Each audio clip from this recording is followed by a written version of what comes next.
बिस्मिल्लाहिर्रहमानिर्रहीम। अल्लाहुम्मा सल्लि अला मुहम्मदिन नबील उम्मी व अला आलिहि वसल्लिम तस्लीमा। डियर स्टूडेंट्स, हमारे आज के टॉपिक का नाम है कंज्यूमर प्राइस इंडेक्स नंबर और इसकी शॉर्ट फॉर्म कहलाती है जी सीपीआई। और इसी का दूसरा नाम होता है cost of living index number. तो आज हम इस टॉपिक पे डिस्कस करेंगे कि कंज्यूमर प्राइस इंडेक्स नंबर होता क्या है और इसको कैसे कैलकुलेट करते हैं। तो टॉपिक शुरू करने से पहले थोड़ा सा बैकग्राउंड इसका समझ लें कि बेसिकली जो इंडेक्स नंबर्स हैं इनको हम दो तरह से यानी कैटेगराइज कर सकते हैं। एक कहलाता है जी wholesale price index number और दूसरा कहलाता है retail price index number. Wholesale price index number से मतलब होता है कि ऐसी मार्केट्स जहाँ पे चीज़ें बल्क की क्वांटिटी में बिक रही होती हैं, बहुत ज़्यादा तादाद में बिक रही होती हैं, जिसको हम आम ज़ुबान में थोक के हिसाब से चीज़ों की सेल कहते हैं। तो वहाँ पे जो इंडेक्स प्राइसेस इकट्ठी की जाती हैं और उन पे जो फिर इंडेक्स नंबर अप्लाई किए जाते हैं, तो वो इंडेक्स नंबर जो है होल सेल से रिलेटेड होते हैं। जैसे कि हमने दो टॉपिक इससे पहले डिस्कस किए हुए हैं, अनवेटेड इंडेक्स नंबर और वेटेड इंडेक्स नंबर। तो वो जो है होल सेल मार्केट से जो प्राइसेस कलेक्ट होती हैं उसके ऊपर अप्लाई होने वाला इंडेक्स नंबर है। और जबकि कुछ इंडेक्स नंबर ऐसे होते हैं जो कि लोकल मार्केट से प्राइसेस लेके इकट्ठे किए जाते हैं, यानी आम गली और मोहल्ले में जो दुकानें होती हैं उसमें जो चीज़ें बिक रही होती हैं। तो आम जो इंसान है जो चीज़ यानी एक एक करके खरीद रहा होता है और आप प्रोडक्ट्स के ऊपर जैसे कि देखते हैं कि रिटेल प्राइस लिखा होता है, तो ऐसी की जो प्राइसेस हैं वो कहलाती हैं जी रिटेल प्राइसेस। और इन प्राइसेस के ऊपर अप्लाई होने वाला जो इंडेक्स नंबर है उसकी एक टाइप है जी कंज्यूमर प्राइस इंडेक्स नंबर। ठीक है।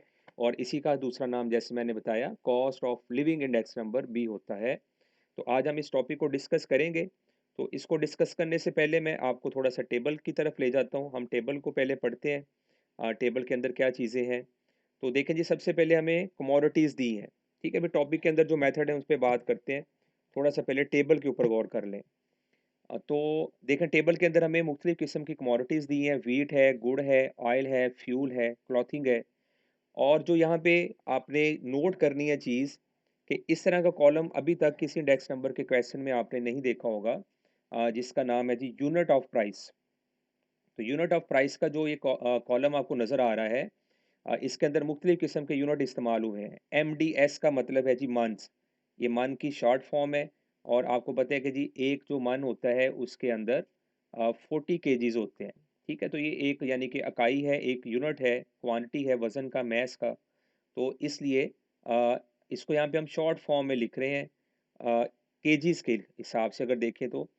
अब इसी तरह देखें जी कि कुछ चीज़ें ऐसी हैं जैसे फ्यूल आप देख रहे हैं, ये लीटर के अंदर मेजर किया गया है।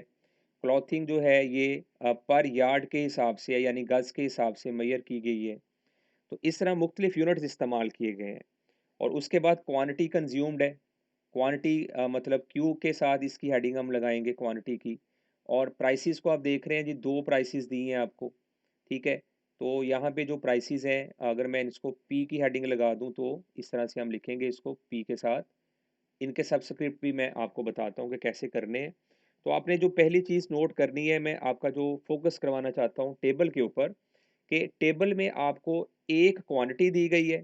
ठीक है, एक क्वांटिटी और 2 प्राइसेस दी गई हैं। ये क्वांटिटी है जी आपकी और 2 प्राइसेस हैं जो मैंने हाइलाइट की हैं। 1975 में एक प्राइस दी है आपको और एक 1995 के अंदर जो है वो प्राइस दी हुई है। तो यानी बात जो है समझने वाली ये है कि इसमें एक क्वांटिटी और 2 प्राइस हैं।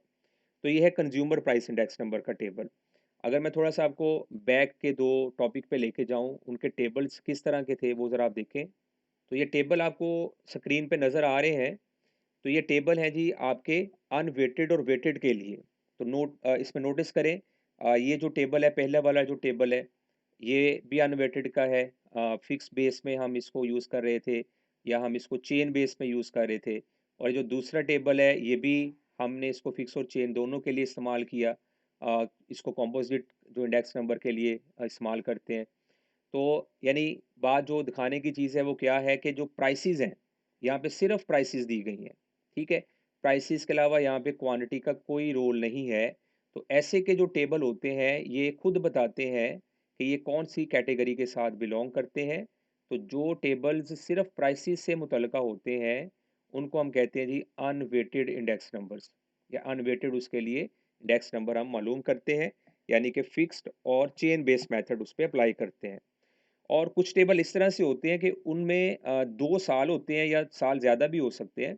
लेकिन होता ये है कि 1 साल की अगर बात की जाए, जैसे 2005 है, तो इसमें एक प्राइस होगी, जैसे देखें एक प्राइस है और एक ही क्वांटिटी होगी, ठीक है? तो यानी कुछ टेबल्स ऐसे होते हैं कि 1 साल के लिए उसमें 2 चीज़ें दी होती हैं, प्राइस के साथ-साथ क्वांटिटी भी दी होती है, ठीक है? जैसे दूसरा साल देख लें 2015 है, तो इसमें भी एक प्राइस दी गई है, एक क्वांटिटी दी गई है। ठीक है, यानी गौर करें कि ऊपर वाला जो मतलब दोनों टेबल्स हैं उसमें सिर्फ प्राइसेस थी, और इसमें क्या हुआ कि एक साल में आपको दो चीज़ें दी गई हैं, यानी प्राइस और क्वांटिटी। ठीक है, और अब इसी चीज़ को लेके आगे चले, यानी ये अब कहलाएगा वेटेड इंडेक्स नंबर। ये जो टेबल है यानी ये किसको बिलोंग कर रहा है, किसके साथ ये रिलेटेड है, ये है जी वेटेड इंडेक्स नंबर के साथ रिलेट कर रहा है ये। ठीक है, इसके लिए हम लेस्प्रेस, फिशर्स, पाशीज और मार्शल एजवर्थ इंडेक्स नंबर जो है वो फिर फाइंड आउट करते हैं। तो यानी टेबल एक अपनी खुद साइंस है, टेबल आपको खुद एक तरह की गाइडेंस दे रहा होता है कि उसके ऊपर किस तरह का मेथड जो है वो अप्लाई करना चाहिए। ठीक है, तो अब इसी तरह से अगर आपको मैं दोबारा से टेबल पर लेकर चलूँ, तो देखिए जी हमारा टेबल है कंज्यूमर प्राइस इंडेक्स नंबर से रिलेटेड, और इसमें मैंने आपको बताया था कि इसमें हमें एक जो है क्वांटिटी दी जा रही है जिसको हमने क्यू का नाम देना है, और दो प्राइसेस दी जा रही हैं जिनको हमने पी का नाम देना है। तो फिर पिछले दोनों जो मैंने आपको टाइप्स दिखाई, अनवेटेड और वेटेड के टेबल्स दिखाए, उसका इसके साथ क्या फ़र्क हुआ कि अनवेटेड में सिर्फ प्राइस के कॉलम होते हैं, एक हो या ज़्यादा हो, जबकि वेटेड में प्राइस के जो कॉलम है उसके साथ-साथ क्वांटिटी भी आ जाती है, यानी एक प्राइस होगी 1 साल में और एक क्वांटिटी होगी। अब जब हम कंज़्यूमर पे आए हैं तो हमने देखा है कि एक क्वांटिटी है और 2 प्राइसेज़ हैं, ठीक है? तो ये अब यानी टेबल के जो स्ट्रक्चर है ना उसके अंदर मेन फ़र्क हो गया। अब हम अगर आगे चलें तो जो छोटा साल है, छोटे साल की प्राइस को हमने नोटेशन देनी है पी नॉट की, और जो बड़ा साल है इसकी प्राइस को हमने नोटेशन देनी है P1 की। ठीक है, इसी तरह क्वांटिटी एक ही दी जाएगी इस टेबल में, जब कंज्यूमर का हम मतलब क्वेश्चन डील कर रहे हैं, तो एक ही क्वांटिटी की कह लें, ज़रूरत भी एक ही होती है। तो जो भी क्वांटिटी हमें दी जाएगी वो याद रखें हमेशा हमें बेस ईयर की दी जाएगी। ठीक है, जैसे यहाँ पे 1975 है, तो ये अंडरस्टूड समझा जाएगा कि जो क्वांटिटी दी गई है वो 1975 वाली है, यानी कि बेस ईयर की क्वांटिटी है। तो इसी वजह से मैंने इसको क्यू नॉट के साथ रिप्रेजेंट किया है। ठीक है जी, अब आगे चलते हैं इससे क्वेश्चन को डील करने के हवाले से। तो क्वेश्चन की स्टेटमेंट पढ़ते हैं। ये मैंने आपको समझाया है कि सिर्फ टेबल को देख के ही आपको पता चलना चाहिए कि ये कौन सी टाइप के साथ बिलोंग करता है। तो क्वेश्चन को पढ़ते हैं जी। क्वेश्चन में हमें कहा जा रहा है construct the consumer price index number या cost of living price index number. ठीक है, जैसा कि मैंने बताया एक ही टॉपिक के नाम है, और किसके लिए हमने इसको कंस्ट्रक्ट करना है, फॉर 1995, यानी 1995 के लिए कंस्ट्रक्ट करना है, और किसके बिहाफ पे, किसकी बेस पे करना है, 1975 के। तो यानी कि 1995 जो है हमारा करंट ईयर कहलाएगा, और 1975 जो है ये हमारा बेस ईयर कहलाएगा। इसी वजह से मैंने 1975 की प्राइस को देखे पी नॉट बोला है, और 1995 की प्राइस को जो है वो P1 बोला है। ठीक है, अब उसने हमें कहा जी दो मेथड हाईलाइट किए हैं उसने हमें, एग्रीगेटिव एक्सपेंडिचर मेथड से हल करें या फिर इसे फैमिली बजट मेथड से हल करें। ठीक है, तो थोड़ा मैं देखें इसको रेस कर लूँ, थोड़ी हमारे टेबल ज़रा क्लियर हो जाए। तो देखें जी कि अब हमने इसको क्या करना है, टेबल को ज़रा रीड करते हैं। टेबल में देखिए जी अब हमें कुछ क्वांटिटीज़ ग्रीन में नज़र आ रही हैं और कुछ क्वांटिटी जो हैं वो ब्लैक में नज़र आ रही हैं, यानी दूसरे कॉलम में और तीसरे कॉलम में मैं बात कर रहा हूँ। तो अब आपने नोटिस क्या करना है, क्वांटिटीज़ के ऊपर आपने फोकस करना है। अब देखिए क्वांटिटी कंज्यूम्ड जो होती है वो हमने उसको चेंज करना होता है according to the unit of price, यानी कि हमारी जो क्वांटिटी कंज्यूम्ड है ना वो यूनिट ऑफ प्राइस के मुताबिक होनी चाहिए, इसका जो यूनिट है। जैसे आप देख रहे हैं यहाँ पे किलोग्राम्स में हमें दी गई है, तो हमारी जो क्वांटिटी कंज्यूम्ड है वो according to the unit of price होनी चाहिए। तो जैसा कि आप यहाँ पे देख रहे हैं कि 10 केजी है, और जबकि यूनिट ऑफ प्राइस जो है वो मन में है, यानी कि क्वांटिटी कंज्यूम्ड का यूनिट और जो यूनिट ऑफ प्राइस है दोनों डिफरेंट है। ठीक है, इन तीनों सिचुएशन में ये डिफरेंट है जो मैंने ग्रीन कलर में लिखे हुए हैं। जबकि अगली जो दो सिचुएशन है जो ब्लैक में है, इसमें आप देख रहे हैं कि सेम है, यानी क्वांटिटी कंज्यूम्ड भी लीटर में है और दूसरी तरफ जो है यूनिट ऑफ प्राइस भी लीटर में है। इसी तरह क्वांटिटी कंज्यूम्ड यार्ड में है और जो यूनिट ऑफ प्राइस है वो भी यार्ड में है। तो अब इसमें एक बात समझने की है कि अगर क्वांटिटी कंज्यूम्ड का यूनिट और यूनिट ऑफ प्राइस का जो यूनिट है, अगर वो सेम होंगे तो हम फिर क्वांटिटी कंज्यूम्ड को चेंज नहीं करेंगे।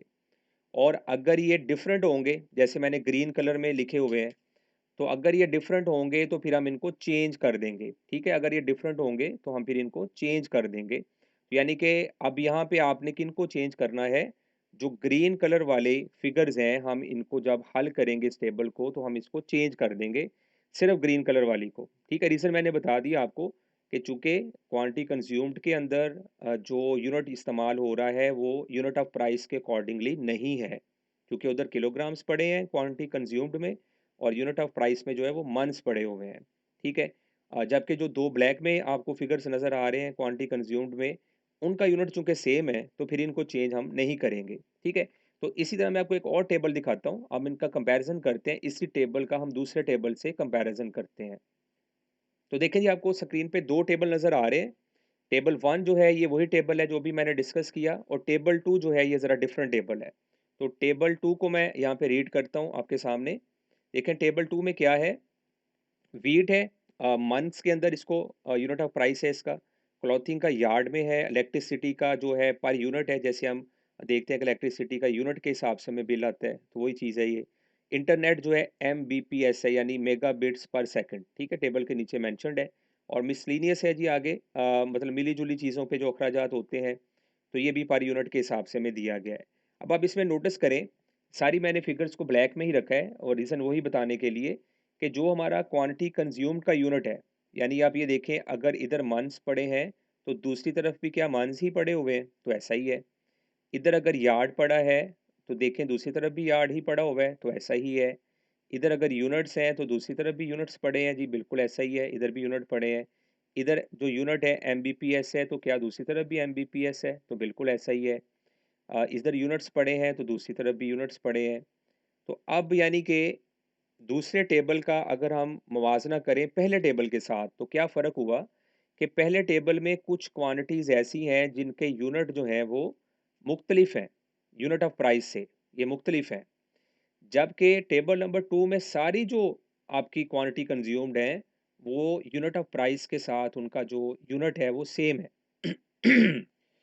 तो क्वांटिटी कंज्यूम्ड में अगर देखें बात करें, तो जो तमाम यूनिट्स हैं वो बिल्कुल सेम है यूनिट ऑफ प्राइस के साथ। ठीक है, तो टेबल नंबर टू में जब हम डील कर रहे होंगे, यही क्वेश्चन जब हम हल कर रहे होंगे, तो हमें किसी भी फिगर को चेंज करने की ज़रूरत नहीं होगी। जैसे ये लिखा है हम वैसे ही उठा के इसको कैलकुलेशन वाले कॉलम में डाल देंगे।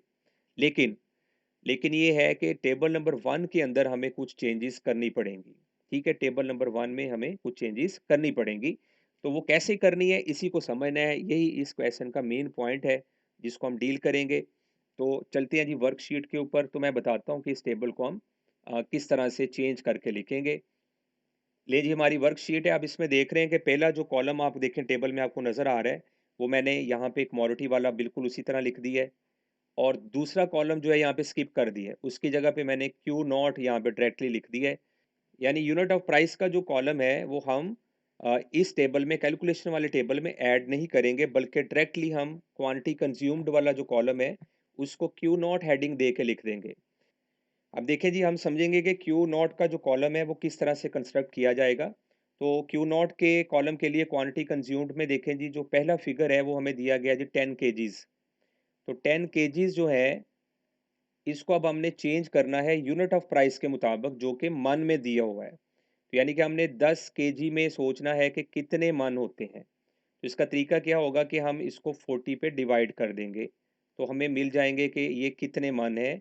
यानी कि आप देखें कि केजी चूँकि छोटी क्वांटिटी होती है और मन बड़ी क्वांटिटी होती है, तो हमने छोटी क्वांटिटी को बड़ी क्वांटिटी में जब बदलना होता है, तो हम फिर उसकी तादाद पे उसे डिवाइड करते हैं।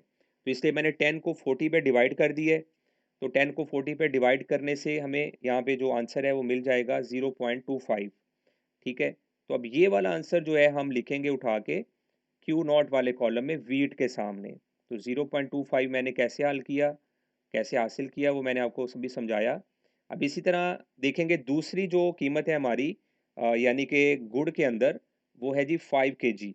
ठीक है, तो 5 जो केजी है, इसको अब इसके सामने हम देख रहे हैं यूनिट ऑफ प्राइस जो है वो मंथ्स में हमें दी है। तो इसका मतलब है हमने इसको भी मन में बदलना है। तो हमने सोचना है कि 5 kg को 5 kg में कितने मन होते हैं। तो इसके लिए हमें क्या करना होगा कि हम फिर 5 को अगेन 40 पे डिवाइड करेंगे, क्योंकि एक मन में 40 kg होते हैं। ठीक है, तो इसका आंसर जो है वो आ जाएगा जी हमारे पास 0.13। तो ये वाला जो आंसर है जी, ये हम अब लिखेंगे गुड़ के सामने क्यू नॉट वाले कॉलम में। फिर इसी तरह तीसरी जो क्वांटिटी है, इसको ज़रा नोटिस करें आप। तीसरी क्वांटिटी में क्या है जी हमारे पास, अगेन जो है 2 kg है। तो जो 2 kg है, इसको भी हमने बदलना है मंथ्स के अंदर। तो इसलिए हम फिर 2 को 40 पे डिवाइड करेंगे, तो ये हमें आंसर मिल जाएगा 0.05। क्यों हमने ऐसा किया, क्योंकि अब हम देखें कि इसमें जो है यूनिट ऑफ प्राइस जो है वो फिर डिफरेंट है। यूनिट ऑफ प्राइस जो है वो डिफरेंट है क्वांटिटी कंज्यूम्ड से, इसलिए हम इसको 40 पे डिवाइड कर रहे हैं। तो अब इसका आंसर हम फिर क्यू नॉट वाले कॉलम में लिखेंगे 0.05। अब नेक्स्ट अगर आप नोट करें फ्यूल और जो है हमारी क्लोथिंग, दोनों में जो आपकी क्वांटिटी कंज्यूम्ड, यानी कि देखें आप लीटर में है फ्यूल की, तो यूनिट ऑफ प्राइस भी लीटर में है, यानी सिमिलर है। तो जब सिमिलर होगा तब हम इसको चेंज नहीं करेंगे, बल्कि जैसे है वैसे ही लिख देंगे। तो इसलिए आप देखें जी कि जो 5 है ये एज सच ही लिखा जाएगा। तो अब हमने फ्यूल को किसी पे डिवाइड नहीं करना। ठीक है, रीज़न मैंने आपको बता दी कि चूंकि दोनों सिमिलर हैं, क्वांटिटी कंज्यूम्ड का यूनिट जो है वो भी लीटर में है और यूनिट ऑफ प्राइस जो है वो भी लीटर में है, इसलिए हम इसको चेंज नहीं कर रहे हैं। इसी तरह क्लॉथिंग में आप देखें कि यार्ड में है और जो यूनिट ऑफ प्राइस है वो भी यार्ड में है, इसलिए हम इसको भी चेंज नहीं करेंगे। ठीक है, तो हमारे जो टेबल में यानी ग्रीन में वैल्यूज़ नज़र आ रही हैं, मैंने उनको 40 पे डिवाइड किया ताकि वो यूनिट ऑफ प्राइस के कॉलम के मुताबिक चली जाएँ, और जो सेम थी पहले से ही उनको मैंने डिवाइड नहीं किया किसी पे, उनको एज़ सच ही रखा। तो यानी रूल सिंपल है, वही बार-बार मैं रिपीट कर रहा हूँ कि अगर तो डिफरेंट हैं तो हम उसको according to the unit of price change करके लिखेंगे, और अगर सिमिलर हैं तो फिर वैसे ही उठा के कॉलम में लिख देंगे। ठीक है जी, अब ये इसका मेन पॉइंट था। उसके बाद जो पी नॉट है और जो पी वन है, इसको एज सच ही हमने लिख देना है, इसके अंदर हम कोई चेंज नहीं करेंगे। ये जी प्राइसेस मैंने जो दोनों हैं पी नॉट और पी वन की हेडिंग के नीचे लिख दी है। छोटे साल की यानी जो प्राइस है उसको पी नॉट के नीचे लिखा है, और बड़े साल की प्राइस को पी वन के नीचे लिखा है। ठीक है, और मैंने 10.00 को 10 लिख दिया है, ऐसे भी हम इसको लिख सकते हैं। पॉइंट के बाद अगर ज़ीरो आ रहे हों तो हम उनको छोड़ सकते हैं। ठीक है, तो ये हमारा जी अब टेबल जो है कैलकुलेशंस के लिए तैयार है। अब हमने इनकी मदद से कैलकुलेशन करनी है। अब हमारे 2 मेथड थे जी। एग्रीगेटिव एक्सपेंडिचर मेथड की पहले बात करते हैं। तो एग्रीगेटिव एक्सपेंडिचर मेथड का जो है ना फार्मूला जो है वो देखें ज़रा। तो जी एग्रीगेट एक्सपेंडिचर मेथड जो है उसका फार्मूला आपको स्क्रीन पे नज़र आ रहा है। अगर मैं इसको थोड़ा-सा न्यूमेरिकल फॉर्म में लाना चाहूँ तो क्या तरीका होगा कि हम n की जगह पे 1 लिख देंगे, चूँकि हमारे पास इस वक़्त एक ही करंट ईयर है। तो हम इसको इस तरह से लिख सकते हैं, P01 जो है वो इक्वल है समेशन P1 Q नॉट के, और बटे में summation P not Q not multiply by 100 के। तो ये अब हमारा न्यूमेरिकल समझ लें फॉर्म में फार्मूला आ गया है। और आप गौर करें, मैंने आपको लेस्पियर के अंदर भी इसी तरह का कुछ फार्मूला याद करवाया था। तो आपने नोट करना है कि ये जो फार्मूला है इसके अंदर जो सबस्क्रिप्ट्स आ रहे हैं, तो ये वही हैं जो लेस्पियर वाले थे, यानी कि 1000। ठीक है, अगर आप नोट करें तो देखिए यहाँ पे क्या लिखा है 1000। तो ये असल में लेस्पियर का जो फार्मूला है, समझ लें कि होलसेल प्राइस के अंदर हम उसको लेस्पियर कह रहे थे, या वेटेड के अंदर हम उसको लेस्पियर कह रहे थे। अब कंज्यूमर प्राइस इंडेक्स के अंदर आके ये फार्मूले का नाम समझ ले चेंज हो गया है। अब उसी को हम यहाँ पे एग्रीगेट एक्सपेंडिचर मेथड कह रहे थे। तो अब इस फार्मूले से हमें पता चला जी हमें क्या चाहिए, पी वन क्यू नॉट का टोटल चाहिए और पी नॉट क्यू नॉट का टोटल चाहिए। ठीक है, तो अब हम कैलकुलेशन के लिए चलते हैं अपने वर्कशीट पे। तो देखें जी, फार्मूला मैंने यहाँ पे लिख दिया हुआ है। तो फार्मूले से हमें अंदाज़ा हो रहा है जी, हमें सबसे पहले कौन सा कॉलम बनाना पड़ेगा, P1 Q नॉट का कॉलम हमें चाहिए है। तो हम यहाँ पे हेडिंग बनाएंगे P1 Q नॉट की, फिर जो बटे वाली रकम है, यहाँ पे फार्मूला में मल्टीप्लाई 100 भी आता है, उसमें आ रहा है जी P नॉट Q नॉट। तो दूसरा कॉलम हम फिर बनाएंगे P नॉट Q नॉट का। तो P1 Q नॉट कैसे बनेगा कि P1 वाले कॉलम को हम मल्टीप्लाई करवा देंगे जी Q नॉट के साथ, ठीक है। तो हमें P1 Q नॉट मिल जाएगा, यानी कि 0.25 ने मल्टीप्लाई होना है 12.50 से। ये आपस में मल्टीप्लाई होंगे, जिसको हम कहते हैं क्रॉसपॉन्डिंगली हमने इनको मल्टीप्लाई करना है। तो ऐसा करने से जी हमें आंसर मिल जाएगा 3.13। तो इसी तरह हम आगे बढ़ते जाएंगे, हर आमने सामने वाली कीमत को हम मल्टीप्लाई करेंगे। P1 से वैल्यू उठाएंगे, जैसे 18 है, और इसको मल्टीप्लाई कर देंगे 0.13 के साथ। फिर ऐसे ही नेक्स्ट 125.50 मल्टीप्लाई होगा 0.05 से, ठीक है। तो ये मल्टीप्लिकेशन करके इसकी मैं आपको इसके आंसर्स दे देता हूँ। ले जी, दोनों कॉलम की कैलकुलेशंस आपको स्क्रीन पे नज़र आ रही हैं। कैलकुलेटर पे करके आप इन्हें टैली कर सकते हैं। तो मैं P1 Q नॉट का आपको समझा दिया था, P नॉट Q नॉट को भी एक दफ़ा आप समझ लें। जैसा कि हेडिंग से ज़ाहिर है, P नॉट Q नॉट जो है इसकी कैलकुलेशन हमें कहाँ से मिलेगी कि हम P नॉट के कॉलम को मल्टीप्लाई करवाएंगे जी Q नॉट के कॉलम से। यानी कि 10 जो है ये मल्टीप्लाई होगा 0.25 से, तो इसका आंसर देखें 2.50 आ जाएगा। और इसी तरह से 15 जो है ये मल्टीप्लाई होगा जी 0.13 से, 90.25 मल्टीप्लाई होगा 0.05 से, यानी क्रॉसपॉन्डिंगली हमने मल्टीप्लाई किया जी। तो हमें अपना पी नॉट क्यू नॉट का कॉलम मिल गया है। और नीचे मैंने इनके टोटल जो है वो भी ये ग्रीन के अंदर जो है आपको दोनों कॉलम्स के टोटल दे दिए। तो अब हम ये टोटल जो है ये पुट करेंगे जी फार्मूला के अंदर। तो फार्मूला पे चलते हैं। ले जी, फार्मूला हमारे सामने, अब इसमें हम वैल्यूज जो है ये पुट करते हैं जो हमने अभी कैलकुलेट की है। तो समेशन P1 Q नॉट, ठीक है, ये हमने अभी कैलकुलेट किया था, तो इसका आंसर आया जी 80.50। तो इसको हम ऊपर पुट कर देंगे यानी न्यूमिनेटर में। इसी तरह से summation P not Q not का जो आंसर है जी वो हमें मिला था 57.71। इसको हम नीचे पुट करेंगे डिवाइज़र के तौर पे और मल्टीप्लाई कर देंगे जी 100 से। तो अब दोनों को पहले तो डिवाइड करेंगे, डिवाइड करके जो आंसर आएगा उसको हम मल्टीप्लाई कर देंगे 100 से। तो ऐसा करने से जी हमें फाइनल आंसर मिल गया जी 139.49, ठीक है। मल्टीप्लाई चूँकि 100 से किया गया है इसलिए परसेंटेज में लिख देंगे इसको। तो ये हमारा जी कंज्यूमर प्राइस इंडेक्स नंबर का जो पहला मेथड है एग्रीगेट एक्सपेंडिचर मेथड, उससे हमारा आंसर आ गया है। अब हम बढ़ते हैं जी दूसरे मेथड की तरफ, जिसका नाम है फैमिली बजट मेथड। तो ये हमारा फैमिली बजट मेथड का फार्मूला जी आपको नज़र आ रहा है, summation WI over summation W multiply by 100, ठीक है। अब इसमें देखिए दो चीज़ें आपको नज़र आ रही हैं। W का भी फार्मूला आप अलहदा से याद करेंगे। W का मतलब है जी P नॉट Q नॉट, ठीक है। तो इसको हमने शॉर्ट फॉर्म में W लिख लिया है, P नॉट Q नॉट। क्योंकि दोनों जो मेथड्स हैं ये सेपरेट हैं, इकट्ठे भी हम कर सकते हैं, ठीक है, लेकिन आमतौर पे अगर पेपर में एग्जाम के अंदर ही क्वेश्चन आता है तो फिर ये सेपरेटली आते हैं। तो फिर इसी तरह से जो दूसरा हमारे पास जो नोटेशन याद करने वाली है वो है जी आई।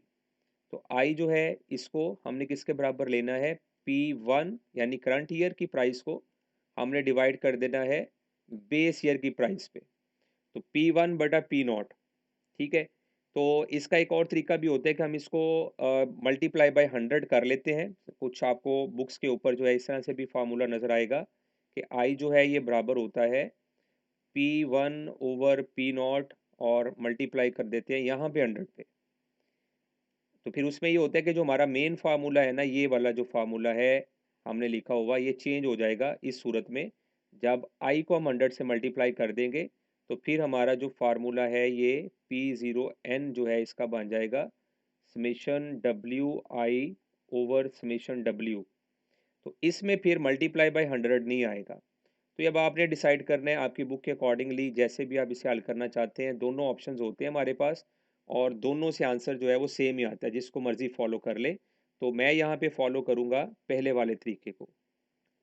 तो देखिए, जब हम इस तरीके से अपनी कैलकुलेशन करते हैं कि हमें पहले W चाहिए और I चाहिए, पहले हम इनके कॉलम्स बनाएंगे और ऊपर चूँकि लिखा है जी समेशन WI, तो ये बात समेशन के रेफरेंस में हमेशा याद रखें, या सिग्मा जो है ये सिग्मा का साइन है, तो इसके रेफरेंस से याद रखें कि जो भी क्वांटिटी इसके आगे पड़ी होती है, जैसे यहाँ पे डब्ल्यू आई पड़ा हुआ है, हमें पहले वो कॉलम चाहिए होता है, फिर हम उस कॉलम का टोटल करते हैं, सुमेशन ये कहता है। तो इसलिए हमें अब यहाँ पे दो कॉलम चाहिए, एक कॉलम चाहिए जिसमें डब्ल्यू हमने कैलकुलेट किया हो, उसका फिर हम टोटल करेंगे, और दूसरा कॉलम चाहिए जिसमें हमने डब्ल्यू आई को कैलकुलेट किया हो और उसका हम टोटल करेंगे। तो ये दो कॉलम कैसे हल किए जाएंगे, ठीक है, इस बात को समझने के लिए हम वर्कशीट पे चलते हैं। फैमिली बजट मेथड के फार्मूला के मुताबिक हमें अब दो कॉलम चाहिए, डब्ल्यू का कॉलम और डब्ल्यू आई वाला कॉलम।